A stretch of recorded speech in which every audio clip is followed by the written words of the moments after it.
அஸ்ஸலாமு அலைக்கும் உறவுகளே, பூண்டு ஊறுகாய் செய்ய போகிறோம். வீடியோவில் வாங்க பார்க்கலாம். 300 கிராம் பூண்டு எடுத்துருக்குறோம். தண்ணி ஊற்றிக்கோங்க, அலசிக்கோங்க. 2 கிளாஸ் தண்ணி ஊற்றிக்கலாம்.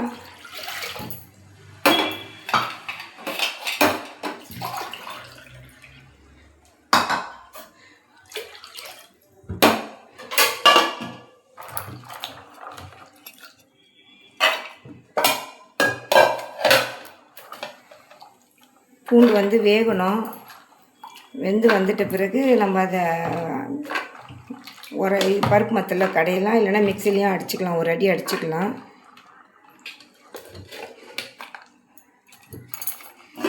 இதில் சேர்த்துக்கோங்க. கொதிக்கட்டும், வேகட்டும். வெந்த உடனே நம்ம அதுக்கப்புறம் அதை வீடியோவில் செய்யும்போது கட்டுறோம். கொதிக்குது, நல்லா வேகட்டும். பூண்டு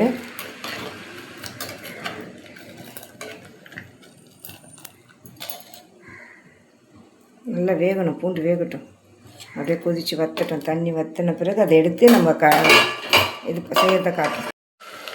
பூண்டு நல்லா வெந்து வந்துருச்சு பாருங்கள்.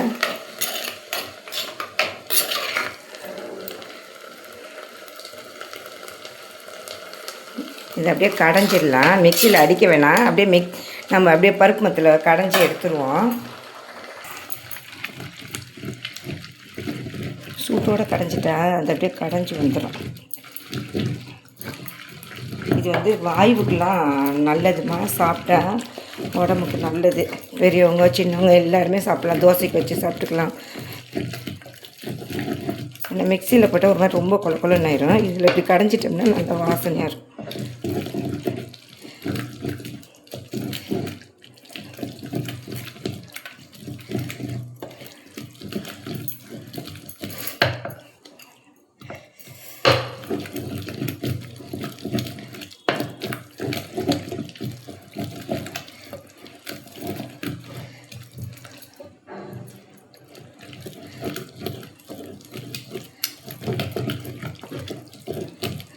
கரைஞ்சிட்டோம். இந்த கடாயை வச்சுக்கணும்.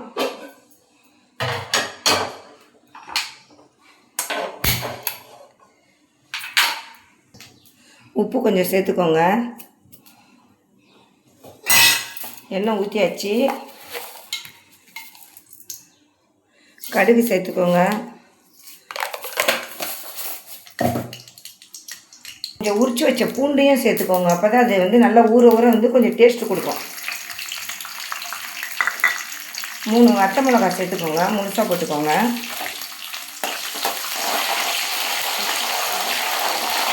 இது நல்லா பொன் வரதெல்லாம் வதங்கணும்.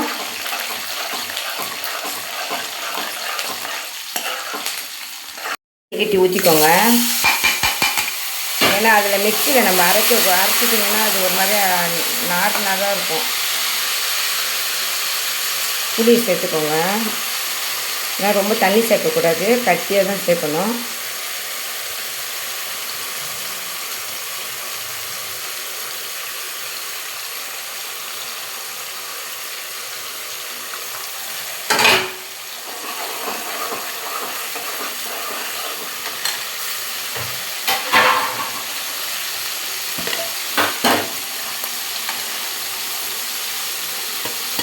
சக்தி மிளகாத்தூள் சேர்த்துக்கோங்க. இது காஷ்மீர் மிளகா போட்டிருக்குறோம். சக்தி மிளகாத்தூள் இருக்கிறவங்க சக்தி மிளகாத்தூள் யூஸ் பண்ணிக்கலாம். நான் காஷ்மீர் மிளகா போட்டிருக்கிறேன். இந்த புளி தண்ணி பச்சை வாடை போட்டு நல்ல வாசனை எப்படி இருக்குது பாருங்கள். கொஞ்சம் பெருங்காயத்தூள் கொஞ்சம் சேர்த்துக்கோங்க.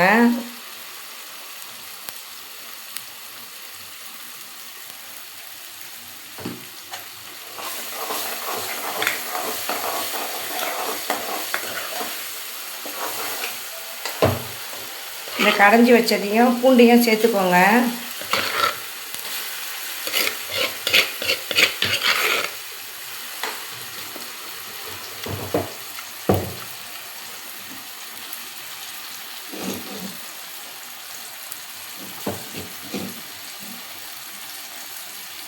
ஏன்னா பூண்டு அப்படியே அது புளி அப்படியே சேர்க்கக்கூடாது.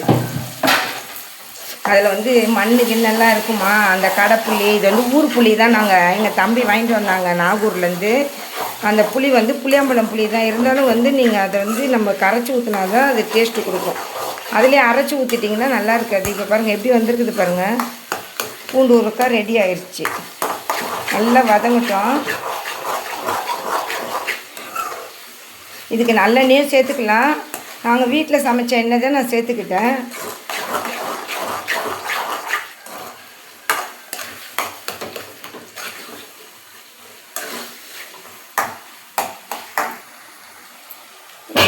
வெந்நீர் ஒரு மூடி ஊற்றிடுங்க. இதில் ஊறுகாய் கெட்டு போகாமல் இருக்கும், நல்லாயிருக்கும், டேஸ்ட்டு கொடுக்கும். ஒரு மூடி ஊற்றிடலாம். இது வந்து நல்லா சிம்மிலேயே வதங்கணும். இந்த பூண்டு ஊறுகாய் வந்து நீங்கள் மண்சட்டியில் பூண்டு வேக வச்சதுனால அது நல்லா சீக்கிரம் நல்லா வெந்துடும். குக்கர்லலாம் போடக்கூடாது. அப்படியே மண்சட்டியில் போட்டு நல்லா அந்த புளியை கட்டியாக கரைச்சி வச்சுக்கணும். இந்த வத்த மிளகாய் எதுக்கு போடுறோன்னா நல்லா டேஸ்ட்டாக இருக்கும். தயிர் சோறு இந்தமாரி வந்து இதில் சாம்பார் சாப்பாடுக்கு இதுக்கெல்லாம் இந்த ஊறுகாய் வந்து கடை ஊறுகாய் வாங்கி சாப்பிட்றதுக்கு வீட்டில் இந்தமாரி செஞ்சு நாங்கள் 300 தான் போட்டோம். இந்த பூண்டை உரித்து எடை போட்டு செஞ்சோம். இது பாருங்கள் நல்லா எப்படி இது பாருங்கள். இன்னும் நல்லா வதங்கணும். அந்த எண்ணெய் நல்லா பிரிஞ்சு வரணும். அப்போ தான் வந்து இது டேஸ்ட்டு கொடுக்கும், கெட்டு போகாது. கை விடாமல் அந்த தண்ணி சத்து, அந்த புளி, அந்த பூண்டெல்லாம் போட்டோம்ல, வேக வச்சு போட்டதெல்லாம் வந்து தண்ணி இது சுண்டி நல்லா வரணும். கை இப்போ விடாமல் கிண்டிக்கிட்டு இருக்கணும், அடி பிடிக்கக்கூடாது. நல்லா கிண்டிக்கிட்டே வந்தால் தான் அந்த ஸ்மெல்லெல்லாம் நல்லா போயிடும். நல்லா வெந்து சுண்டி நல்லா அந்த தண்ணி சத்தெல்லாம் வற்றிட்டோம்னா இந்த காடியெல்லாம் ஊற்றணும் பார்த்திங்களா, வெந்நீர் அதெல்லாம் வந்து நல்லா வற்றி வந்துடும். எப்படி வருது பாருங்கள். அப்போவே இல்லை பாருங்கள். இந்தமாரி அலுமினிய சட்டியில் போட்டு கிண்டுனா தான் நல்லா வந்து வெந்து நல்லா ஊறுகாய் வந்து தண்ணி சத்தெல்லாம் நல்லா வதங்கிடும். கை விடாமல் இந்த நல்லா அப்படியே கொதிக்கணும், அப்படியே வேகணும்.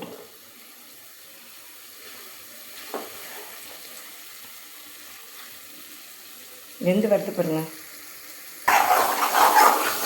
தாளிக்கும் போது வெறும் கடுகு வெந்தயம் சேர்க்கக்கூடாது. இதுக்கு வெந்தயம் சேர்த்தா ஒரு மாதிரி கசப்பு கொடுத்துரும். அதனால் வெந்தயம் சேர்க்கக்கூடாது.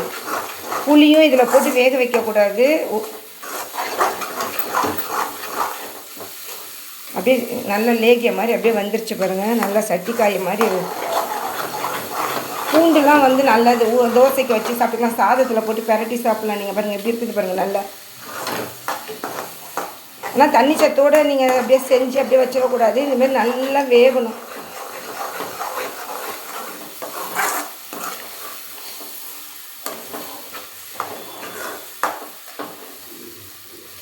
நல்ல எண்ணெய் விரிஞ்சு வரணும்.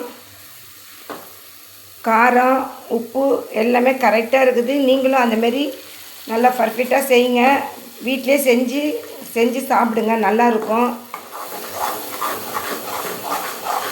எல்லா உறவுகளும் எங்கள் சேனலை பாருங்கள் நல்லா எல்லோரும்.